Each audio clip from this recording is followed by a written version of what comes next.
This is What a week. What a week. PoliTricks. A tada. Welcome to another episode of Wow What a Week. Hashtag PoliTricks. This week on Wow PoliTricks, there's chaos brewing inside the MKP as leadership fights threaten the party's future. The DA's 48-hour deadline flops and the presidency pushes back. And the SACP wants President Thabo Mbeki to lead the national dialogue. All that and so much more. We'll even make it turn there by Gaza, because we're told they might be poisoning people, because by hook or crook, they will be crooks, these people, on this genocide drive of theirs. For Satan. Hey. How are you doing? I'm good, brother Fresh. How are you? I'm not okay. We should also make a turn in the DRC and USA and Qatar with the, what do they call it, the peace settlement. Sure. They've reached, but we'll engage on that. Why are you angry so early? Let me tell you why I'm angry. Glastonbury festival happened in the UK, in England, this past weekend. Yes. And there were two, I think there was an Irish band that were basically saying free Palestine. The number of Palestinian flags that were in that crowd were amazing. The fact that so many people coordinated to bring Palestinian flags to such a massive festival, which was live on the BBC, was a beautiful thing to see. And then there's another, I think he's a punk rapper who was also chanting death to the IDF. That's the Israel Defense Force. Yes. And the BBC, obviously, clearly the vision mixer or whoever was watching the feed of the live show was maybe sleeping. I guess sometimes it's a live broadcast. So they shouldn't show it. So they failed to black it out. And now there's been this big uproar in the UK. There must be an investigation. And people are saying, why are you outraged about chanting at a festival?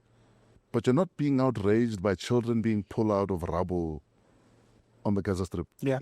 That's the English people. Like, why is there such a deflection? It's a deflection. You're trying to distract people from the truth. The truth is the IDF are a murderous bunch of military people. Their only military experience is to kill. Is against unarmed women, children. Yes, you might, fight Hamas if you want to fight Hamas. But your claim to fame is killing women and children. You're not a defense force. Whilst you are at it, actually, since you've introduced the Gaza... So that's why I'm upset. Yeah, it's not a show in a wrong note. And for once, I'm actually happy that social media generally, we all agree that if you still support Israel right now, you are sick. You're on the wrong side of history. On the wrong side of history. Remember what I said to you? That you were saying that it was a waste for us to go to the International Court of Justice, yes. the case against Israel. Had South Africa not said, this is a genocide, what's happening here, and it gotten the attention it's getting, I don't think the globe would be using the word genocide the way it is. South Africa didn't do it. Hence I say, you were right. South Africa will be on the right side of history eternally, because now you will not stop this train. It's a train and it will not be stopped. I think also them fighting and engaging with Iraq and being beaten. With Iran, and being beaten and being exposed. I saw a video, a report, because they were lying and hiding everything. Iran literally attacked at least 21 sites. And I'm not talking about hospitals, schools, and children. Military, intelligent, including military headquarters, intelligent Mossad headquarters, only. Yeah. 21 sites that were destroyed by the Iranian, missiles, by drones. But again, while we are mentioning Gaza, it came to my attention this week. There's this a report that came out from the Gaza Strip news that in the food parcels, or food for foreign aid, yes, that the Palestinians are getting, they receive flour. One of the most consumed commodities in the Middle East is flour because of baking the bread and all those things. And they found, and specifically in the flour that came from a United States aid organization. And that transports that flour and other goods via Israel, obviously, into Gaza. They found drugs, narcotic drugs, inside the flour. So when people look at it and scientists are saying the battle is continuing beyond the bullets and the bombs and the shells. So what's the implication that the food aid is being poisoned or laced with drugs? With drugs and poison or whatever it is. Yes, they show some were tablets. Imagine if you have taken a cup of that flour and cooked with it, and those narcotics. And I want to use the word narcotics because that's the word that was used in the report. It will gradually kill the children of Palestine. They will suffer, diseases, mental illnesses, and quite a number of things over a time. So they actually want to wipe them off the system, whereby you are going to remain with Palestinians who are not normal, in a sense of a normal human being. Their health will be impaired, maybe their productivity and all those things. That's how evil the Israel Defense Force or Israel government is. And before you even get on this horse, calling out the Israeli government and their evil deeds does not mean you hate Jewish people. Because you're going to start you're anti-Semitic. Just so you know, Google what Semites are. Yeah. Palestinians are also Semites. Exactly. And Palestinians are probably purer Semites than the settlers from Europe that ended up in Israel. In Israel, yes. Pushing them off their land. And that's exactly what happened. I mean, and I'm glad you are saying to people they must go and Google what the Jewish is and the Semites are, because people tend to, I remember the halabaloo of Chief Justice Moiloa. Yes. And Christians, when they speak of Israel, I hear people are saying, how are the Christians going to go to Israel when there's bombs and all that? That's not the Israel in the Bible. Yes. The Israel we are talking about here, the evil Israel, is not the Israel religious one. It's a political construct. It's a political, exactly. So people must be very clear that we are not anti-Jewish people. Those are normal human beings all over the world. And the way the PR machine has been so effective, they've gotten us to think anti-Semitic means you hate Jewish people. The Palestinians are Semites. Exactly. They have been displaced. They've been murdered. And majority of the people that ended up in what is now modern-day Israel were blue-eyed Europeans sometimes, yes, who were fleeing Europe. Who were fleeing Europe, actually. Specifically, they claim to have been fleeing the genocide in Germany. But they're not from that area. No, they're not. It's a colonial project. That's why I continue to refer to them as the settlers. Yes. Because also it is the British who in 1947 came with a decision that these colonial settlers that are running away from Germany and other parts of Europe, including Poland, they should be settled in the Arab land in Palestine. And the biggest irony, even with the whole British involvement, the biggest irony is now a lot of British members of parliament and politicians are saying, Britain is overrun, it's overrun. There are less white Britons. Listen here. All of the countries that you raided, raped, and pillaged, their sons and daughters are now going to live in your backyard. They had a prime minister of India. Your chickens are coming home to roost. You can't spend hundreds of years subjugating people, telling people that we're going to civilize you, taking diamonds, gold, minerals, and everything else to build your great British empire. And then you complain when the very same brown people are your neighbors now. For sake, man. No. Talking of history and the way you are quoting historical things, by the way, I must give compliments to you. One of the biggest followers of this show, Dylan Chaveling. Yes. One of the leading, nuclear and engineers in the country. He called me last weekend after the show, laughing, and said, Botsang, is djfreshsa not just a DJ spinning nice house music? How come he knows so much? Do we give him lectures in the background? No. I'm like, guys, this guy is a history student. I love history. He studied law. No, I love history and African history more than I love DJing. Yeah. And I love DJing. You just ran away from school and the pura to be a DJ. Fish. But that's a story for another day. Yeah, bro. So it's sad that amidst all of this hunger and mayhem, the murderous spree that the IDF are on, Netanyahu is like, oh, I'm going to the US, probably on another PR spree. With one of the biggest delegation, and he's been received. What I looked at diplomatically for this visit, yes, he's been received. Actually, there's an Israel newspaper that interviewed, and the BBC as well.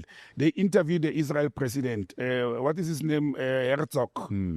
And he's like, I don't know who is he going with there, but he's going and I don't know the agenda. Now, that's the president saying that about the prime minister, although we know that the president of Israel, Herzog, is ceremonial. Okay, he doesn't have political power. But what is interesting is that he will not be meeting Trump. He will be meeting Vance, the vice president, as well as Marco, the secretary, Rubio, the secretary of this. But he's taking a high-powered delegation. And this says to me, I think there may be a little bit of tension between Trump and Netanyahu, or Trump is ghosting Netanyahu like he did with Elon Musk. I think there is that, I'll tolerate them. They can come and talk to us because they are one of the extra states of the U.S. and they are funding American politics, but I don't want to meet this guy. You know what I think it is? I think they're realizing that a lot of things are coming undone at the seams in terms of we are seeing through the PR machine. Yeah. A lot of the American public are seeing through that PR machine. People are seeing that a lot of American politics have been bribed. You don't talk about lobbying. Have been bribed by the Israel lobby. Yeah. And I'm sure they're having a crisis meeting that what do we do now? Exactly. Because the fact that Piers Morgan is on some, okay, this is enough now. This is enough now, yeah. The fact that a lot of people that we ordinarily would not have agreed with because they have right-wing leanings are now saying, Israel, no, man. But it's costing Americans a lot of money. It's costing Americans a lot of money. And for them to withdraw, people don't know that these people didn't withdraw and stop, and they didn't call for a truce with Iran because of the bombings only. Yeah. It was mainly because Iran had threatened to close the canal of the, Hormuz Canal. Yes. That was enough because that was going to choke Europe and America economically. Yes. And Trump realized, and his funders were going to suffer because they're being funded by business people, oil magnates, and all those people. So Iran was going to choke their economy. And Trump, as a business person, being funded and brought into power by billionaires and trillionaires. Sure. He can't fiddle with that. But I think the damage is done fresh. I think they miscalculated. And I think Trump is a typical businessman come politician. He's shifting away those he thinks they've caused him trouble.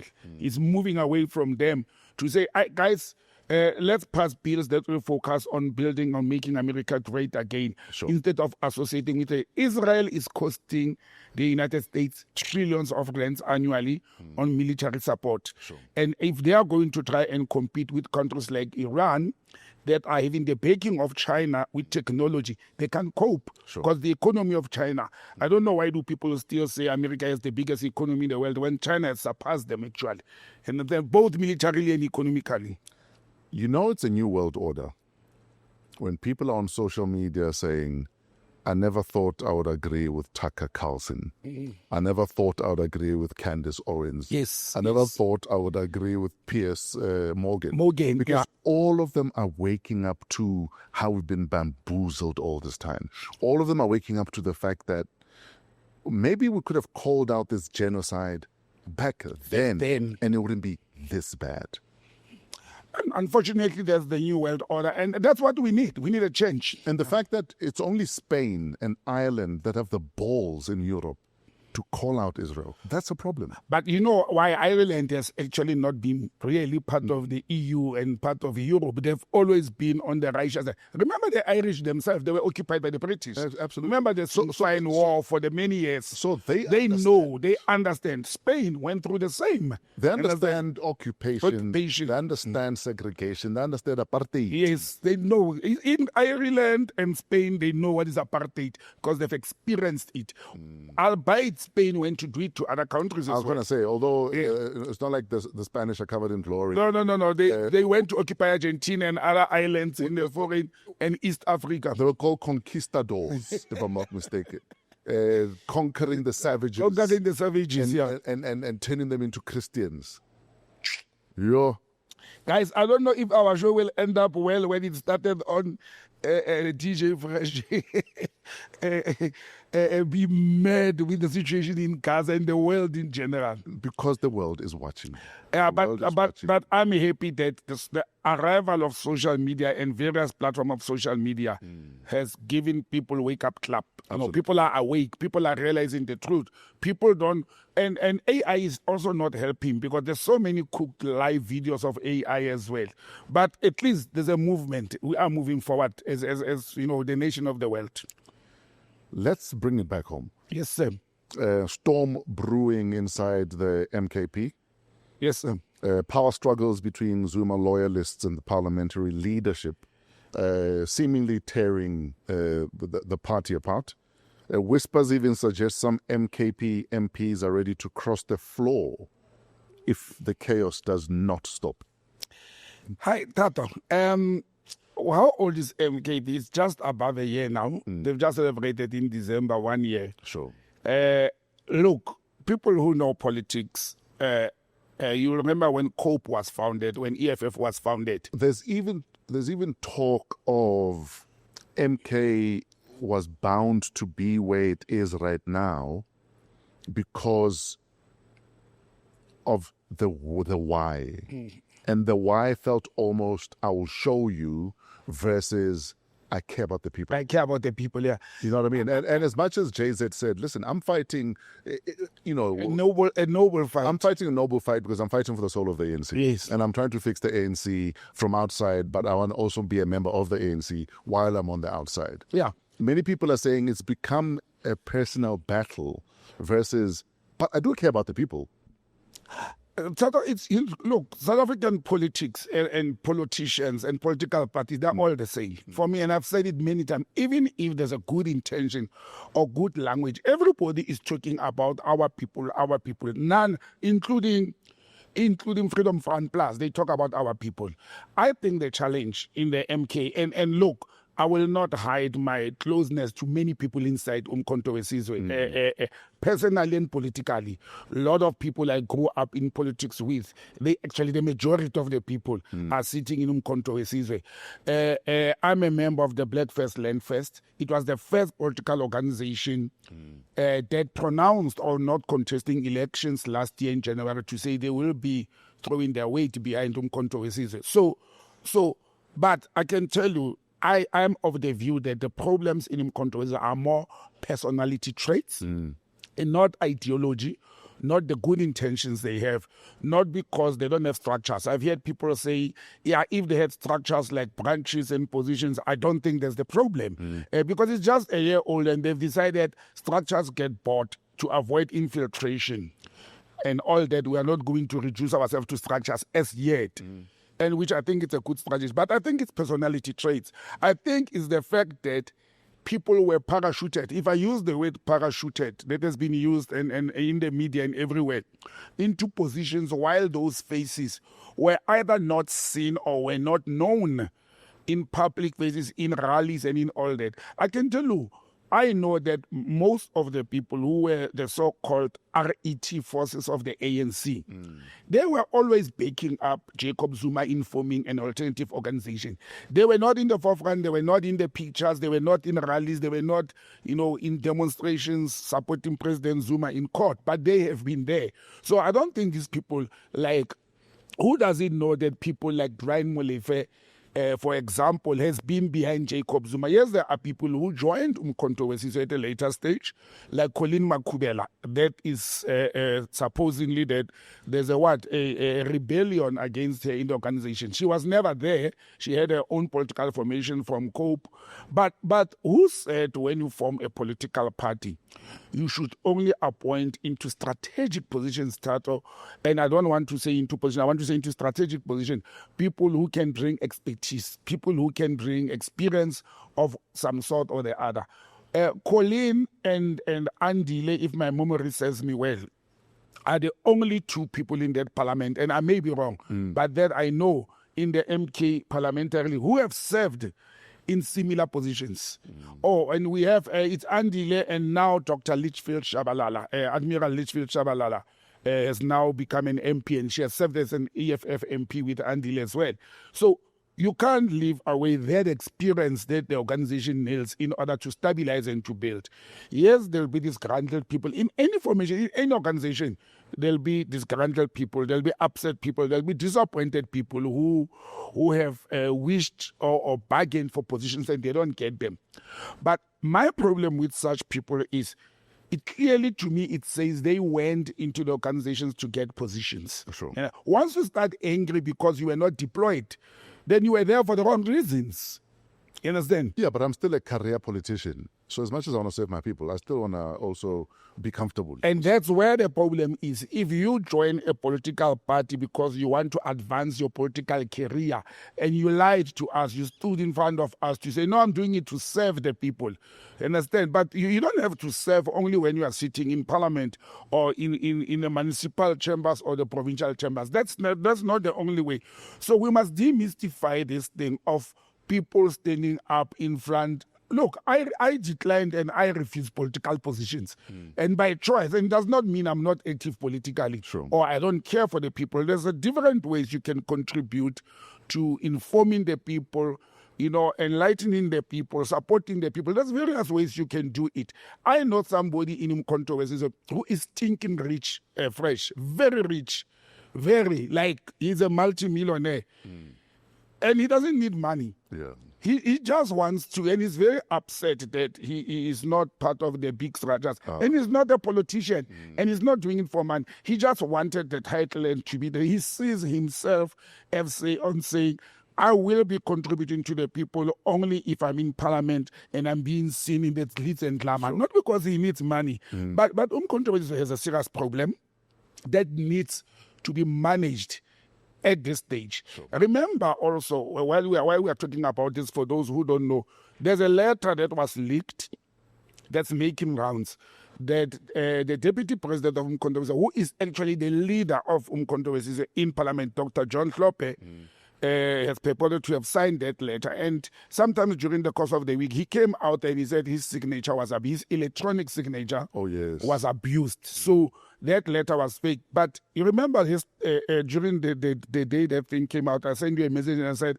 I spoke to somebody in the MKP and said, and this was very crucial for me, the letter is fake, but the content, what the author is saying. Also, there are facts in it. There are facts in it. So clearly it's someone on the inside. It's somebody on the inside, or it's somebody who knows. Yes. You understand? It's somebody who is very, very close to the situation and on top. And that shows that actually the center is not holding there. Sure. It's a clear sign that there's a problem. There's complaints about Duduzane, Zuma, and Nhlamulo Nhleko. Is it Nhlamulo, the spokesperson? Ndlela, yes. That they are like brats, that they are like rabble-rousers there. And they are probably with the group that is anti-Colin Makubela, you understand? And they're causing a lot of problems and so forth. But I'm saying the organization has structures. They are actually led by a former judge who will know how to handle when there's dispute. There is nobody positioned better than Dr. Hlophe to can actually address that situation. You understand? And he doesn't even have, as the leader of the organization in parliament, the honors rests with Dr. Hlophe to can actually wrestle the situation and resolve it. And in resolving this, I don't think they should look at it's Nhlamulo who has been there forever, and it's Duduzane Zuma who is the favorite daughter of President Zuma. They shouldn't look at that. If there is wrongdoing and ill discipline, they must invoke in the constitution of the organization to deal with wrongdoing and ill discipline. If they don't do that, it will make other members of the organization to wake up one day and say, but Duduzane did this and she got away with it. You understand? Yeah. What it will Duduzile. Yeah. What it will do also, it will bolster the utterances of Mr. Fred Shivambu. Sure. what he alluded to 2 weeks ago, you understand? So that's a challenge they are faced with. But Fresh, when you find political organizations like MKP break away from ANC, there will be infiltration, there will be challenges, there will be problems, there will be infighting. Just like the ANC are dealing with this, do we have a Trojan horse? Yes. That stayed. Exactly. So those challenges are there. It is not to say political parties don't go through turmoils when they have been formed, even in their existence. It is how you manage those turmoils and challenges. It is how you handle them, but it's going to take quite a lot of discipline from the members of Umkhonto we Sizwe. They have to be disciplined in order to save their organization and protect it. They must insulate it from infiltrations. Once you start fighting, infiltration become easier. I was going to say, to a certain extent, even the DA often suffer the same. Yes. That we're all minding our own business and that they're in the corner eating at themselves. Exactly. Look, well mentioned here, look at an example of, but the media, and I'll tell you how the media is demonstrating its biasness in South Africa. A leader of the DA, Liam, I forgot the second name, who left the DA to the Patriotic Alliance in the last 2 weeks. Yes. He said something very crucial. How racist. Liam Jacobs. Yes. How racism is rife within the Democratic Alliance.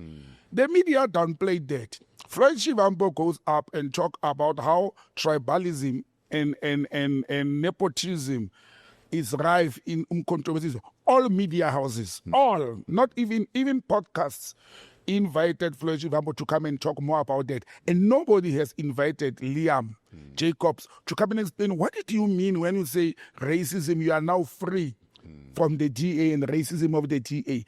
It shows how the media is propelling this whole thing. So it is the communication office of the Umkhonto we Sizwe party. It is Dr. John Rope. It is the head, Colin Makubela, as the chief whip, to can come and bring this thing together. Get everybody in one room. They can call Ubaba to come and sit and tell them, but I think they must handle it there, professional. And again, I don't know when people say Colin Makubela, the chief whip, not the person, is ruling with an iron fist. What is a whip for? You are the chief whip for a reason. The chief whip for a reason. To quote Juju, whip. Yes. Whip.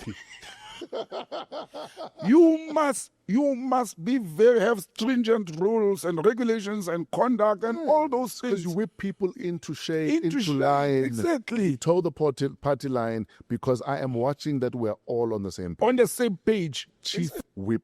Imagine if you've got disgruntled or members who are differing with you and they go and talk in parliament or outside parliament against the party line. And one of that happened. The card started showing when it happened, when Papa Penny, one of Umkhonto we Sizwe MPs, you remember after it was announced that Nyiko Floyd Shivambo is being removed. Papa Penny, being tribalistic in this instance, being a Limpopo person, being a follower of Floyd Shivambo, was one of the first people who stood up outside parliament, had a TV interview and said, no, it will not be right that Mr. Shivambo is being removed, as the SG and all those things. But if they were brought into confidence, managed, explained to, dictatorship, it's okay to some extent, but take people into confidence of your conduct when you make decisions that may impact the organization. I would have called people in, I would have sent messages through conveners to regions and explained to them prior why I intend to do such. Unlike just make a drastic decision. It's management of perceptions and lies, so that when people fake letters like they've done now, but the members of the organization will stand up and protect the organization. Trust me, the economic freedom fighters, better than any other organization, and maybe the DA to some extent, have mastered that art of having their members on social media to defend their organization by keeping their members informed about the decision of the central command team, the leadership. They've done it very nicely. You will see when somebody says, I become a victim of that, says something against Julius or against the EFF, how members of the EFF. They rally. Exactly. Behind that's how you do it. Sure. You bring your members in, and Umkhonto is failing in that department. In fact, the MKA party kind of reminds me of a family WhatsApp group. Everyone is fighting. No one is leaving the group, but no one is speaking either. Yeah. I don't think these are serious crises. I think it's challenges, teething challenges. I call them teething challenges. It's management of the organization and the members. People feel entitled. You know, I like Nkamule a lot. I love Duduzane a lot, but I'm saying, if it is true that they are causing a storm, the dad must call the daughter to the side, like father and daughter, and say, you don't behave like this. And I use the word if very carefully. You don't behave like this. You don't go and cause troubles there. I wish they could deploy her somewhere, because then if she's deployed, who to do zero? Yes. You understand? Because that's, I told her. I said what? Keep her busy. Keep her busy with something. Yeah. And she can have the title and what. And she's occupying a very critical position as the MP of the Umkhonto. She is also sitting with Julius Malema in the African Union Parliament. You see how critical that position is. Get her something to keep her very busy, even for the organization. Whether you move her to headquarters or to Parliament and tell her just clap hands and say yes, yes, yes, yes. I wish they were in government. You know, I told you what Dereko, Foreign Affairs, we used to do. When you were a troublesome official at Foreign Affairs in the past, you will be forever in diplomatic postings. That's how they get them out the country. That's why I was 11 years outside the country. Continuously. I moved from one country. I came home 1 month out. You come home 3 weeks out. So do you think there was a meeting on we must keep this Pan-Africanist? He must never come to headquarters. The day I came to headquarters, the day I came back and I was at headquarters for a year, I got fired. Imagine. So there's a way of doing these things without humiliating people. MKP must manage Duduzile, and Nkamule, I always say, is a good communicator. Let them keep him busy with press statements, whatever. They are not politicians.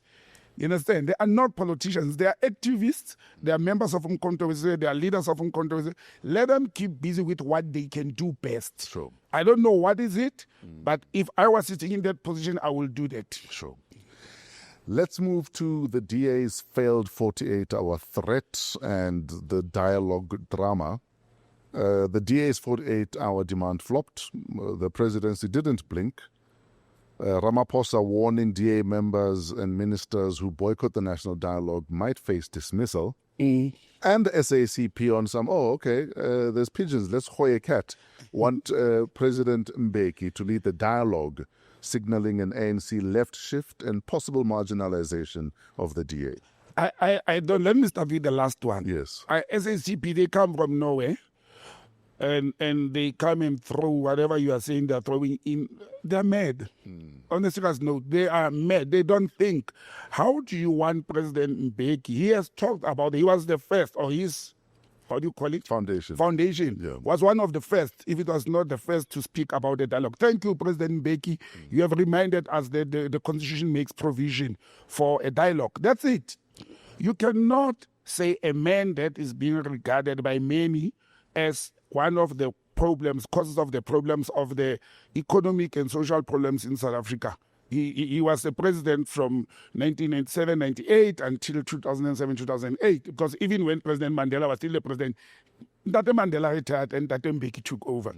So I think the SACP are missing the point. He cannot be the facilitator. He already has a foundation that has tried to do such many times in various platforms. You understand? I think they've got it all rounded. And I've seen there was also a legal letter of a law firm representing Thabo Mbeki, Helen Suzman, and I forgot this other foundation, complaining that they were not mentioned or they are being left behind by President Ramaphosa in announcing. They've been excluded. They've been excluded. But again, it is so sad that such people, they will represent such organizations because what makes them think they have the right? So you feel they're acting entitled? Yeah, why do they think they are entitled? I've got a concern as a citizen. There's an organization in South Africa called OUTA. Sure. Have you seen the role they played? And people will remember them only regarding the e-tolls of Gauteng. And in fact, based on how they are probably, when it comes to activism, Yes. in the best interest of citizens, Yes. they deserve to be there more than all of these other foundations. Yes. Yes, OUTA, and forget that it's led by a Boer boy. Yeah. Forget that. But OUTA has represented the citizens of this country in civil activism than any other, better than even Sanko, which is ANC aligned. And now you go and you are going to have a national dialogue without an organization. And I'm using OUTA as an example. Yes. There's many. There is a group in Alexander that became activist. I forgot that they've got a Zulu name or Nguni name regarding housing and all that in Alexander. Or Abasai. Yes. How do you leave those people out when they have played a pivotal role in shaping and exposing the challenges of Alexander Township to South Africans? You understand what I'm saying? I've mentioned in the past that how on earth are we going to have a national dialogue fresh? And we don't have student representatives there. And you want to bring President Mbeki because he's a statesman, he's respected. You want to leave a person like Nkebo Dlamini, and I'm using Nkebo as an example. You understand? You want to leave a person like Nkebo Dlamini out of that, or any other person from the Fees Must Fall movement, from the student activism. And student makes the bigger part of the challenges we are facing in South Africa, unemployment, money for tertiary education, and you leave them out from a conversation that is going to shape their future. It doesn't make sense to me. It doesn't, and nobody's entitled to be there. I don't know how did President Ramaphosa arrive at 31, and this thing hasn't started. Now, I think the DA with their blanks, I call them, they were shooting blanks. You know, after we were on air last week, Saturday morning, they had their press conference. And I got so upset because I sacrificed 30 minutes of my soccer game that I was supposed to watch. Wasting time listening to people firing blanks. I think they walked into that, that media with I've never seen Helen Zille so calm and not having much to say. I think they had a rotten egg on their faces. You know, it was the days of that movie. You will know that movie, Another 48 Hours. Right. Eddie Murphy and I forgot who's the other. Nick Nolte. Nick Nolte, yes. Another 48 Hours, because it was the second time they give President Ramaphosa an ultimatum of 48 hours. And then the president shakes and shivers. He cancels his trip to a very important meeting in Spain. I think the reason President Ramaphosa cancelled his trip to Spain, it was maybe they were afraid that the Democratic Alliance will pull out of government and he's out of the country. What could be the other reason the president didn't travel to such an important meeting of various countries? And I think the funders, and this is Botsang now talking, speculating. Yes. I've always said, the one with the money, the one who pays the bill, the one who feeds your stomach will control you. Johan Rupert said to Ramaphosa and Zille, or Steenhuisen, because it looks like Steenhuisen is just opening the gate there. Mama Zille is running the show. Can you get your acts together? You're not going to pull out of this GNU because it will be a problem. And Julius Malema of the EFF said at that time, we are at the door. We are waiting. When they pull out, we are having a list of our ministers that we want to put in. And that's what white capital don't want. That's what EFF want. And the DA can't leave the GNU, not at the moment. They are incapable of doing that. They can't because it will actually finish the DA. And the DA is actually having a problem of losing people to Patriotic Alliance as well as Freedom Front Plus. And it's because they've got a good propaganda machinery. They've been lying and misleading people for what they stand for. People are starting to see beyond the DA what is actually the DA standing for. I mean, look at an example of what they did last week, Saturday. They took a decision that they are not going to support any budget vote for departments that are led by the ministers of the ANC. No, the two ministers, they feel a bit naughty. They feel, yes. And that if you're going to fire our minister, this one must be fired. Yes. Can I address something quickly, though? Yeah.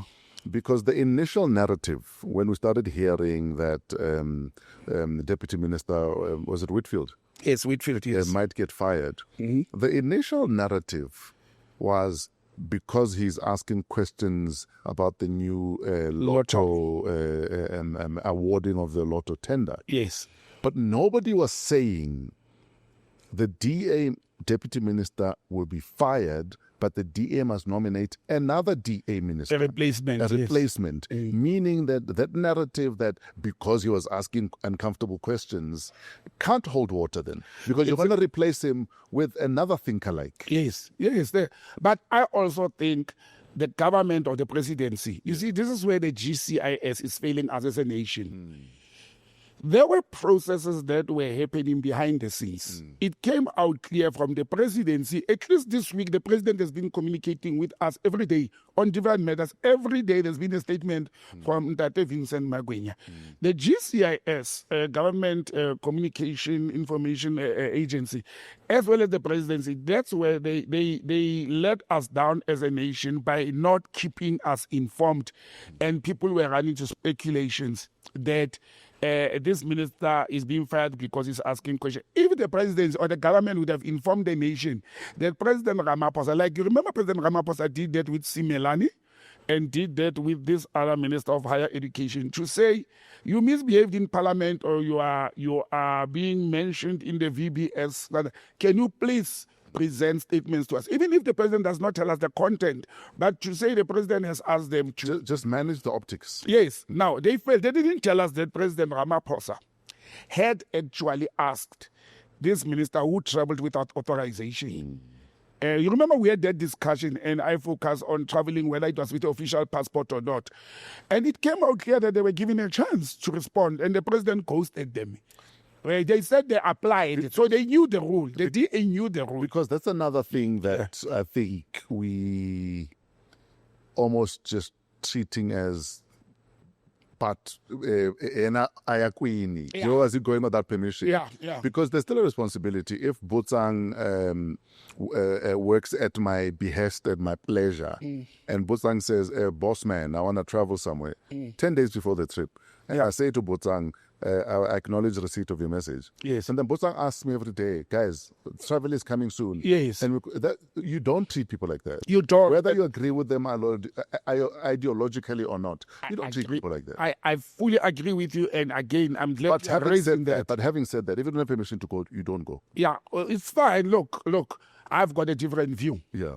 And I'll make unless he didn't use his diplomatic passport, yes, and was not representing South African government, yes, that is a different story. It's a different story. If he didn't use his diplomatic and if he didn't address government issues while there, yes, you understand. But even if he was part of the delegation and he kept quiet, President Ramaphosa wouldn't look at it that way. Sure. Because you were there were government issues that were being discussed in that meeting. Therefore, you are wrong. Yes. But again, professionally, I want to go back to the conduct of President Ramaphosa. You are correct. You are a leader. Even if we differ, you cannot ghost me. You cannot keep quiet. Rather tell me no. Tell me no, don't go, or permission not granted. Don't keep quiet, because what are you doing as a leader? It led to this kind of situation, that kind of behavior. And for that, I don't think the president was correct, if the DA is telling the truth. But the presidency hasn't denied that they requested, and the president went silent. They haven't denied it. That's one element. But again, the ill-discipline, the ill-discipline that the DA is part of government. I think they are forgetting that they are part of government. Yes. They are part of the government. They are part of the executive. They cannot behave the way Umkhonto is supposed to be behaving as the official opposition and the EFF. Yes. Like during the course of the week when they were voting for this budget, the DA kept its weight, its threat of the first. They first fired the real bullet by refusing to vote for the budget of the Ministry of the Department of Higher Education. Yes. Guess they voted with who? With EFF and Umkhonto. Yeah. How bizarre. And I think the IFP are also joining that train, if I'm not mistaken. Yeah. Yes. But now they are threatening that they may file in a motion of no confidence in the president. If I was President Ramaphosa, I would dare them to do it. I'll dare them to do what? They may be getting into trouble by doing that. They may get the worst person. The DA doesn't like Ramaphosa will work and say, okay, I've lost, I'm resigning, I'm going to my farm in Palapala. Paul Mashatile, the ANC guys will say, Pakama Paul. They'll have the worst person there. If they think Ramaphosa is having a feast, let them wait. Remember, Paul Mashatile is one of the people who was not made by white capital. He was made by politics. And I don't think any white person in this country will be happy to see Paul Mashatile rising. And you know what's said, Tato, about this whole thing? You know who's going to suffer when the Department of Higher Education didn't get money? The students. That chewing gum minister will still get her salary. Those DDGs and everybody will still get their salary. Everybody will get their money. NEFSAS will suffer. The students will suffer.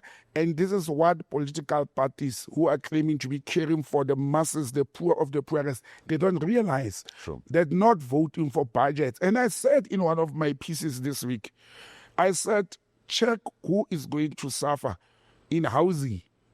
Who are the biggest beneficiaries of housing and education? It's the black majority poor people. It will always be the poor that actually Yes. bear the brunt of such political actions. And this is the kind of politicians we need in parliament to say, if you are here representing the masses and you are not voting for this budget, the child of Mtate Ndabeni will suffer because he's relying on NEFSAS and donations from government. Sure. But they are lacking that wisdom to realize that actually they are destroying the same people they claim to be representing. I don't know if you watched the budget vote. No, I didn't watch it live. Because for me, another thing that was glaring was how Minister Dr. NKABANE spoke about how when people are against transformation, they'll vote in a manner that will always disadvantage. I can't remember the word she used. But I saw the clip of misogyny and misogyny. Misogyny. In a nutshell, she's saying as a black woman, she's being victimized. Yeah. And for me, it's unfortunate that she's playing that card versus saying, they're saying I lied to Parliament. Did I lie to Parliament? If I lied to Parliament, can I fix it? Yeah. But now to run, because the now impeached public protector, MKP, played the same card. When consistently you are found wanting by the courts and other structures, but you turned it into, it's because I'm a black woman. There are a lot of black women out there who work hard and are accountable for their actions and take responsibility for their inactions. But for you to now play that card, when the question is simple, did you mislead Parliament? Did you lie to Parliament? That's why we're there. And Parliament is not white or black. Yes. You understand? But look, Tato, we have to be frank to our black people.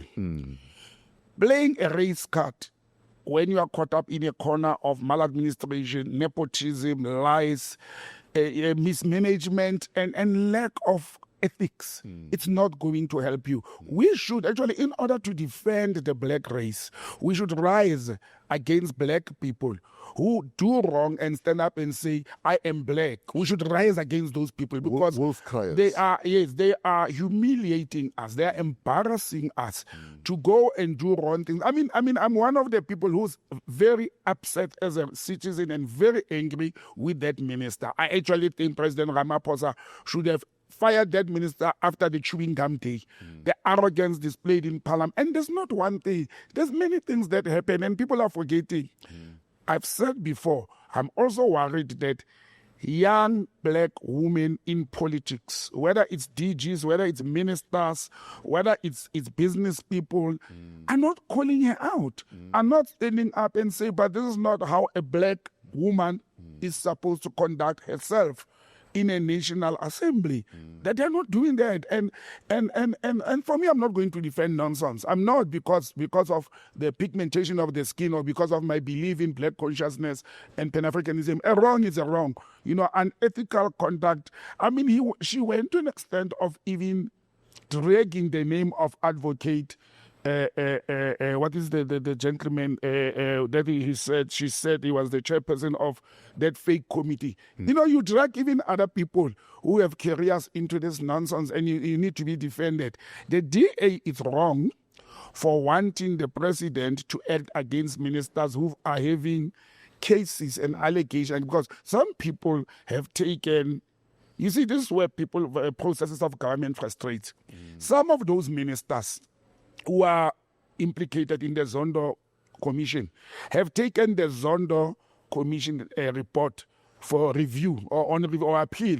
Now, you can't act when something is on review because they are not guilty yet. And the president can't do anything when they take them out. They may be using it as time-wasting tactic. But again, the DA is playing dirty politics by thinking that the president of the ANC will easily act against members and leaders of the ANC when the DA calls out for that. Yes. You understand? I always tell people, Fresh, 2 wrongs don't make a right. And when me and you are thieves and I get caught, I can't stand up and say, yeah, but Fresh is also a thief. Don't charge me alone when they didn't catch you. Yes. When you successfully stole, I can't say to a magistrate or a judge in court, but you failed to catch Fresh. You can't prosecute me alone. And then they go and search and they find nothing in you. Yes. So it doesn't work like that. But let me tell you what is at play with everything you have mentioned. In controversies where the DA, let me tell you what is at play. Tell us. Money is at play. White capital is at play. I've said it over and over.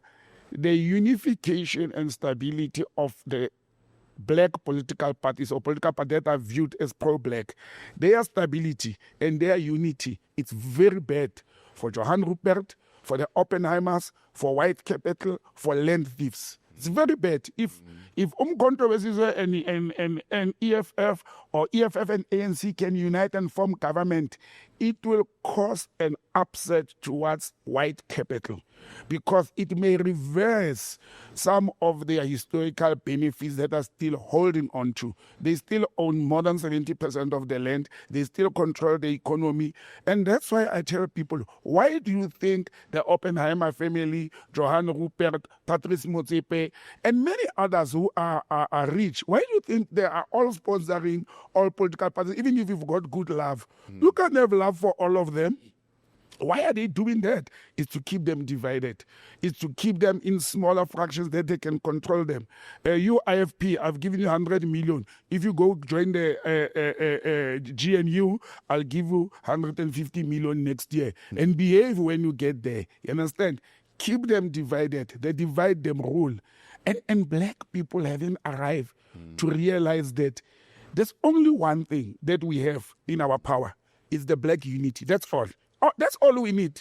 You know, that's why I hope and pray, if that will even make a dent, that some of the countries in the Sahel region stay united and stay the course. Stay the course, yes. And stay the course, because this is a case study in what is possible if you stay the course and you keep your hand out of the cookie jar. Well, the imperialists in the form of America and even the Chinese can be imperialists. They're not going to let that happen. They are working day and night to make sure that Africa remains divided. Yeah. We are praying and we are hoping, if I have to go and get the anointing water, that there are now 4 leaders of the Sahel region must stay, and it must flow. It must go to other regions as well. Let it be. But the imperialists are not sitting. You know, America has done something beautiful that the world is not realizing. For them, not for us. Are you aware that in every region of Africa, there's 4 regions in the continent. There's the North Africa, the East, the West, and the South. America has one country they control. In North Africa, they've got Egypt. Egypt is a baby of the USA militarily. That's why they've got the best military in the continent. In West Africa, they've got Nigeria. They've caused a mess there. Oil, drugs, and money, control, changing governments. They control the president of Nigeria like a toy. You look at East Africa, they have Kenya. That's why Kenya is hardcore military. They've got bases there and all that. Then they come to the south. Okay, they realize, this one's in the south, they don't like armies and all that. They tried. Boom, they control South Africa with what? IMF, World Bank, money, loans, and everything. These 4 countries, South Africa, Kenya, Nigeria, and Egypt, are actually very dangerous when it comes to United States. Now they are asserting themselves more in the Great Lakes with this deal they are getting into to say we've brokered the deal between Rwanda and the DRC. You see where they are going now. It's not only for the minerals. It's to make sure their presence in that region holds water and influence the region. And that's why they are stressed about SADC, because we don't want to allow them full military bases in any of the SADC countries. They're very stressed about that. And that's why they get very upset when countries like Russia bring Lady R here for military practices. In fact, there's a story from earlier in the week. South Africa has secured significant loans to revamp infrastructure, $476 million from the African Development Bank and $1.6 billion from the World Bank. These funds aim to address chronic issues in the transport and energy sectors, which have hindered economic growth and affected industries like mining and automotive manufacturing. Yeah, they're doing that. And look what they're doing. Mining, automotive manufacturing. Who's manufacturing vehicles there is to counter Bohavale, the Chinese, a great world motors. And that's why mining. Let the minerals keep flowing. And you need infrastructure to do that, to move the minerals. They are very strategic, understand? And let me tell you, I don't think our economic growth is being hampered by lack of funds. We have been receiving donations. We've been receiving money. President Mbeki left the country with a very good balance of payments. It's mismanagement of the resources of the country. It's mismanagement. It's not to say we don't have the money. It's corruption. It's maladministration. And that was going to be my next question. But will average citizens feel the impact of this 30 billion rand package? People are still waiting for the 500 billion of COVID. People lost businesses. Taxis were repossessed. Shops were closed, restaurants, people lost due to COVID. I call it World War III. If people think there was no World War III, COVID-19 was World War III. And people are still saying, where is the 500 billion? 500 billion, you are talking about how many billions now? 1.2? 30 billion, right? Yeah, 30 billion vis-a-vis 500 billion. We haven't accounted for 500 billion. Sure. And luckily, it is the administration of President Ramaphosa. They are still there. We're running out of time, but before we leave the Department of Higher Education, the DA has laid criminal charges against Higher Education Minister NKABANE, accusing her of corruption, maladministration, and NSFAS mismanagement. Where do you think this will go? Nowhere. Yeah. It will go nowhere. How many criminal charges have been laid by political parties in the last 3-4 years? There's been cases open. Every party has opened a case against somebody in government. This will go nowhere. We don't know what the police are doing first of all, because they must investigate. And the DA should have pushed this with the Ethics Committee in Parliament. Although their argument is, yes, while the Ethics Committee is doing its part, we'll go and do with the police. And I don't know what is the charge of fraud there is. I'm not familiar with that, but they're lying. You can't go and lay charges that the politicians lie. They lie every day. Yes. Which politician haven't lied? We have a president who lied about dollars and sofas and mattresses, whether they were in a mattress or sofa. For a politician to lie, it cannot be a wrong thing. It's part of their genes. It's part of their DNA to lie. They lie every day. The DA has lied. So everybody in that National Assembly has lied. Really, I want one to raise that I've never lied. They lie every day. I always say politicians lie so much, even when they say hello, I sometimes doubt that they are meaning it. That's how much they lie. So you cannot charge a politician for lying. Their duty first is to lie, is to be able to mislead the people, to make the people believe what we are saying is right. It is an unwritten rule that when you stand in the podium, you lie. So I don't think the DA is handling this well. Let them handle it in the Ethics Committee of Parliament. And I don't know if they can put a motion of no confidence in that minister and let them vote. The vote of during the week for the budget is showing us how MPs will vote her out to force the president to remove her. Let them use that process. If they can't, let them vote President Ramaphosa out. Let them try. But I doubt it. The DA is not going to disrupt the government of national unity. There's a lot at stake. It's not only the blue lights and the packs fresh. It's not only that. There's more to this. If the DA votes President Ramaphosa out, anybody else that they don't want may come in. But also it opens a room for what they exist for, to keep the DA, the EFF and Mkhonto Wesizwe out of government.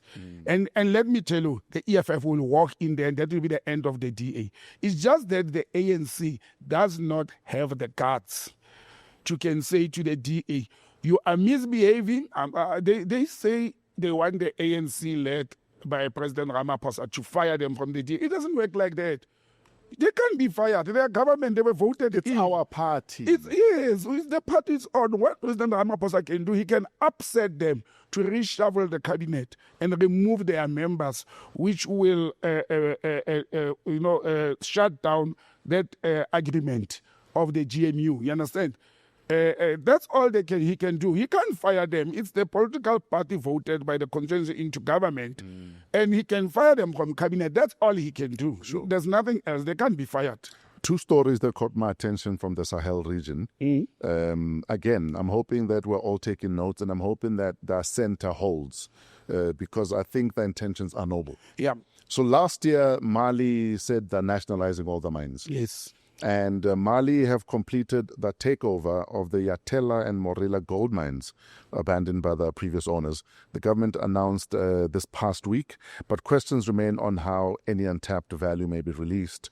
And the takeovers and values to disclose how the operations will be funded highlighted the complex challenges facing Mali as it seeks to regain control of its natural resources and leverage high commodity prices to boost the economy. Why can't they go to Russia and ask for help? Or to China? I think they will. Look, Burkina Faso did that. Yeah.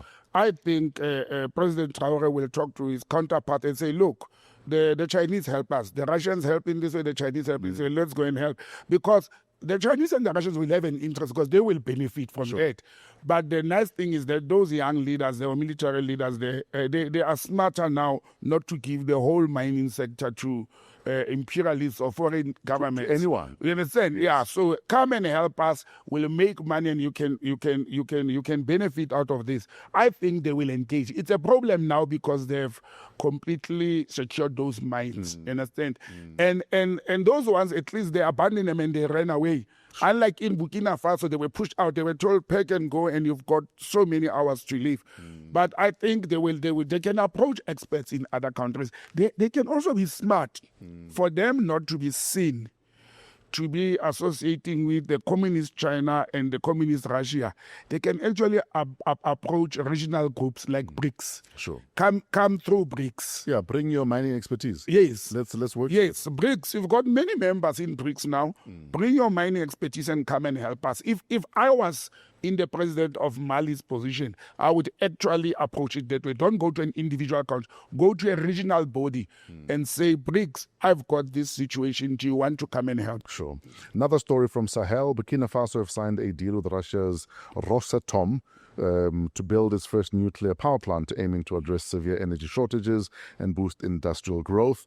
The agreement covers not just electricity generation, but also nuclear applications in health, agriculture, and industry, along with training local specialists in nuclear technology. And for me, that's what was important about this, that there must be skills transference and upskilling of locals. Of locals, yeah. And look, with Africans having very high IQ and very intelligent people, they get trained very fast. We have seen projects all over the continent where when African people are given an opportunity and training, in few months' time they grasp and they move, especially in artisans and all those things. But I think President, what do you call him, Ibrahim Traore, you know that they say he doesn't like being called president. He still prefers to be called captain. Sure. He's on the right track. He's contacting experts. Mugabe said to us, Tato, long ago, he doesn't know why are Africans going to the west where the sun is setting instead of going to the east where the sun is rising and there's hope and future. Years back, President Mugabe said that. I think President Traore is doing the right thing. He's seeking expertise from countries that have proved and countries that were not, that have no history of exploiting other countries. I mean, Russia has no history of exploiting any other country in the world, especially in Africa. And I, like you said at the beginning, let's just hope and pray, brother man, that things remain as they are in Sahel region. We hope that, with the East African community, things would have been better. But Kenya is facing problems, bruh. Yeah, but Kenya is facing very serious problem. I think it's time for President Ruto to go before things get worse. Let him show Papa love. He's the father of the nation. What I'm appreciating about Kenyan youth is how unrelenting they have become about this. And I'm hoping that even if it's just a glimmer of hope for Zimbabwean youth who might feel the same way, that yes, we might get beaten down, we might get run with a jackboot approach and mentality, but there's youth elsewhere who are saying, it's fine, then kill us.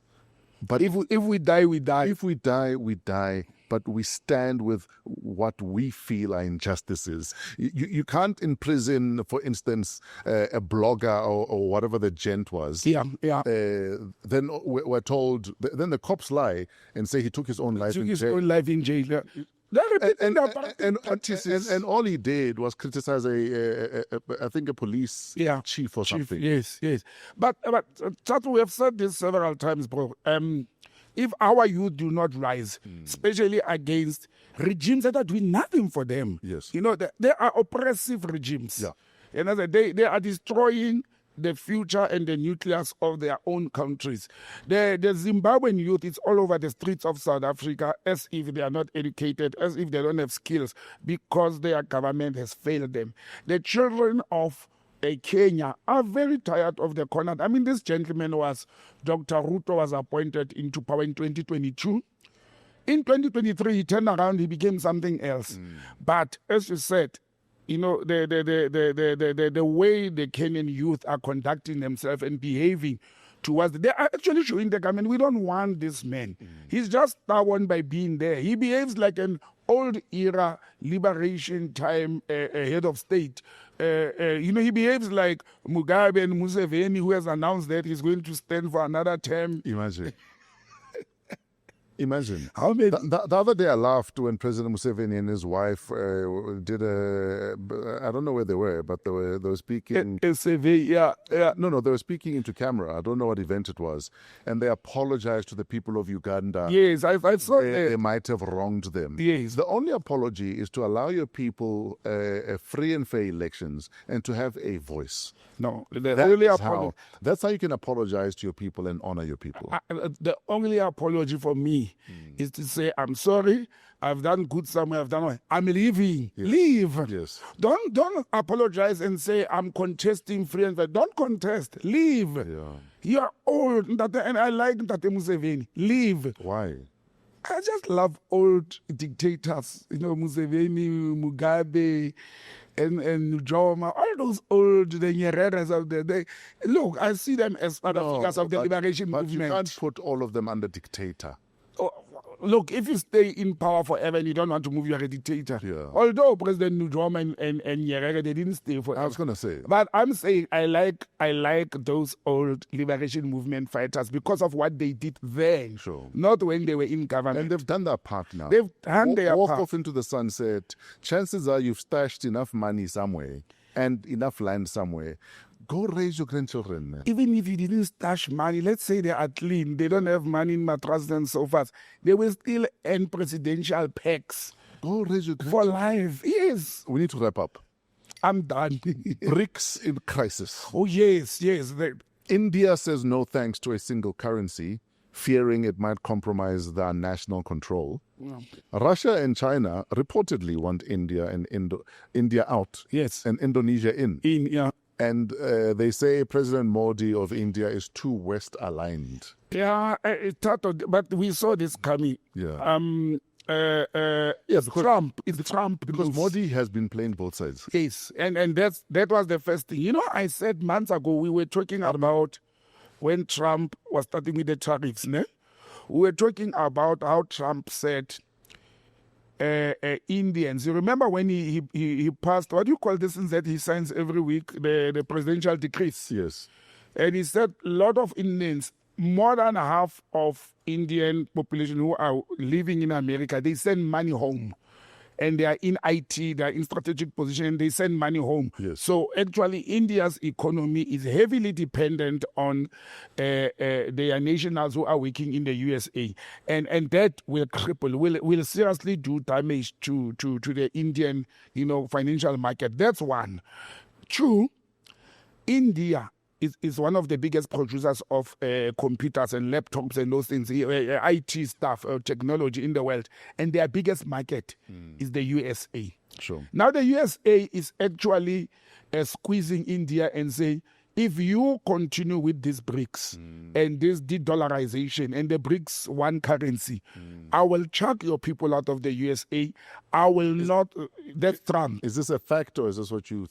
Is this your? Look, that's my thing. That's the only way you can do it. Is this your reading into it? Yes, I'm reading into that. Now India is sitting and saying, I'm going to lose income. You understand? That's my thinking into it. I'm applying my mind to it. Saying, okay, I'm going to be losing on cash flow that is coming from over 500,000 Indians living in the USA, sending money home. Half of them are sending money home. Now, imagine how much money, and that money is in dollars. Now, how is India going to be trading with their BRICS partners when actually their income or foreign income is based on US dollars? That's one element. The second element is the market fresh. India's computer labs, technology, IT market, the biggest is the USA. And if the USA says, I need those chips, I need those computers, but I'm going to impose 100% tariffs on them, it will kill India's market. And the call center industry. And the call center industry, actually, it's not only America that's using that, all other countries are doing it, Germany is using it. And that's the threat. But Modi, for me, President Modi or Prime Minister Modi of India is showing a person, like you said, who played double sides. And I've seen this coming long ago. So should they go? I look, sometimes it's wishes. I wish India shouldn't go. It will weaken BRICS. Yes. But because we're going to lose 1 billion people in one signature. In one signature. And India is a big economy. Sure. Understand? It's a very big economy. But there's historically problems between India and China. There's economic problems there. However, Indonesia, that President Xi Jinping and President Putin are saying they should come in there. Indonesia it's rising up to be one of the big Asian tigers in the world economy, or Australasia area or region, whatever that region is called. So it will be important, but it will not replace the loss of India. We will have to look somewhere else as member states, or who else can we bring with that, big numbers and big economy. It's going to be very difficult. You can't trust the Arab countries. I don't trust the Arab countries. I'm one of the people who have said BRICS member states must be very careful of Arab countries joining BRICS who are friendly to the West. When it's Iran, they've got the numbers, they've got the economy, they've got the oil, they've got the resources. It's different. But once it's Qatar or Bahrain or whoever, I'm worried about those countries that are West aligned into BRICS. I think BRICS must court Indonesia anyway. They must do what? There must be a courtship. We must say to Indonesia. They should. They should. Come sleep with us. Come sleep. No, they should. And Indonesia is willing, by the way. They've been willing. I think they were one of the applicants who didn't qualify in the last round. They will. Indonesia will be a good member to be in there. But I pray that India must not leave. There are two countries I don't trust that are friends of BRICS and friends of the West. It's India and Turkey. Ah, yes. Turkey also has a tendency of playing both sides. And look, South Africa, somebody can say South Africa is in the same position. Yeah. We are friends with everybody. You can't be friends with everybody. You can't be seen as I'm friends with, I'm at peace with everybody. It doesn't work like that in world politics or in economy. It doesn't. Or how can Switzerland do it but we can't? No, but Switzerland is not a member of the UN, it's a member of nobody. Switzerland is the world on its own. Why can't we also be neutral? Yeah, if you are neutral, get out of all the bodies. And South Africa cannot afford to leave some of the bodies we belong to in the world. We can't afford that. For us to receive money from IMF, from what? Where will we get money from? Switzerland has the money. Switzerland is the IMF.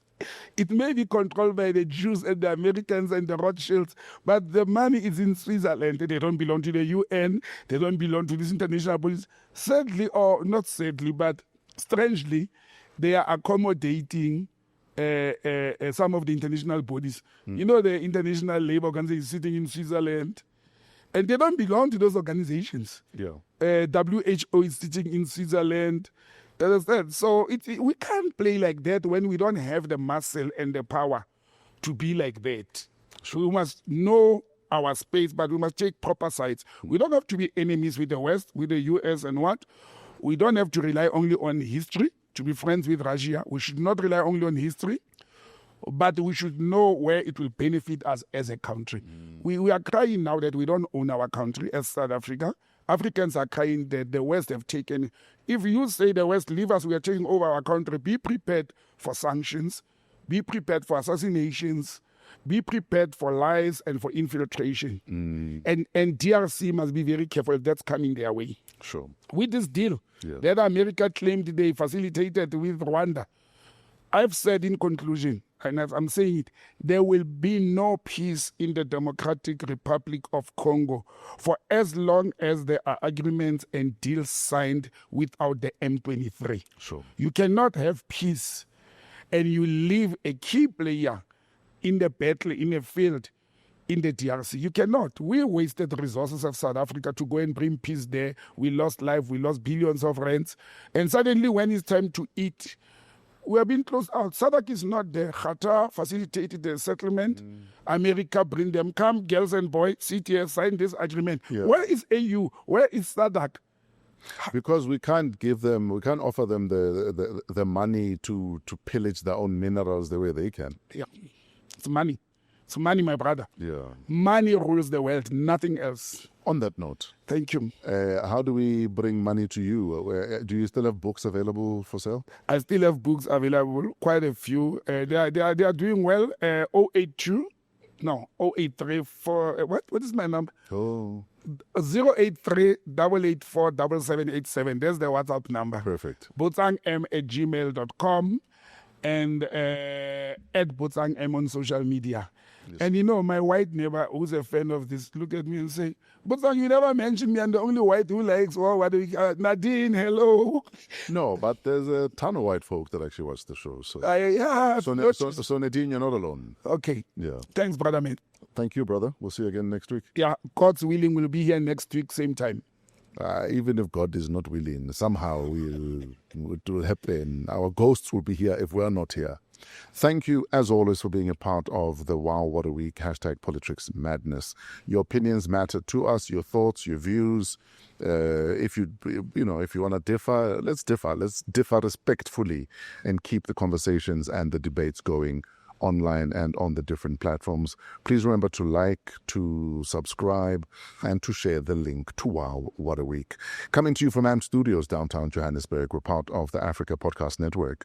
Email waw@africapodcastnetwork.com. Shout out Trevor and the Pezulu Works for all of the cinematography, YBF for all of our social media, and Kiletso Modisakeng, our executive producer. Till next week, have a wow week in spite of yourselves. We're out of here.